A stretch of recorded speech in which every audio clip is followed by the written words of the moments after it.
Hello everybody, welcome to another video. My name is Infiniti and today I am back with another knitting technique tutorial. Today I will be showing you how to do the backwards loop cast on.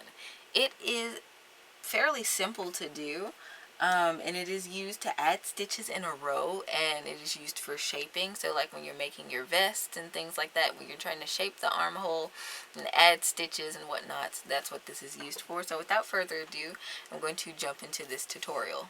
For this tutorial, you actually don't need both needles, so I'm going to set that one to the side.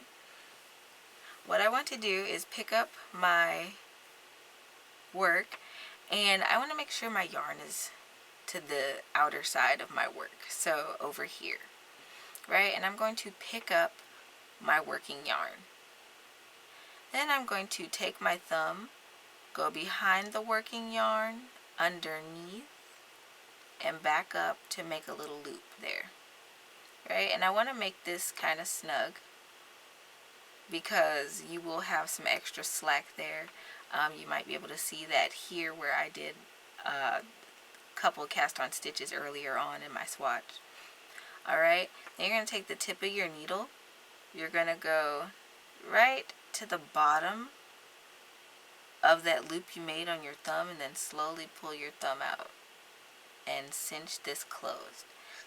You can tug on it a little bit, don't make it too tight because you want to work back into it, but you want to make it snug enough where that extra slack won't pull apart and look weird later. Alright, let me zoom in and do that again. Alright, again with this cast on, I am going to take my thumb, go behind and underneath my working yarn to create a loop. Then I'm going to work the tip of my needle underneath my thumb into that loop, and I'm going to cinch it closed. Alright, and you would work however many cast on stitches your pattern calls for. So my little trend here is doing an increase of 2, but if you're looking for more dramatic shaping, then you would do more or less, again, as your pattern calls for.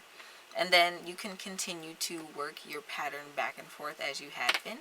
So when I turn my work, I'd be going directly into a row of purl stitches. I hope today's tutorial was helpful for you guys. If so, don't forget to leave this video a thumbs up. Don't forget to subscribe and hit that notification bell so you don't miss out on future knitting content from me. Typically, I post knitting tutorials on Wednesdays at 9:30 a.m. CST. So if you don't want to miss out on that, don't forget to subscribe. If you want to further support the channel, you can check me out over on my Ko-fi page where I take tips, or you can follow me over on Instagram. Alright, and until next time guys, happy making!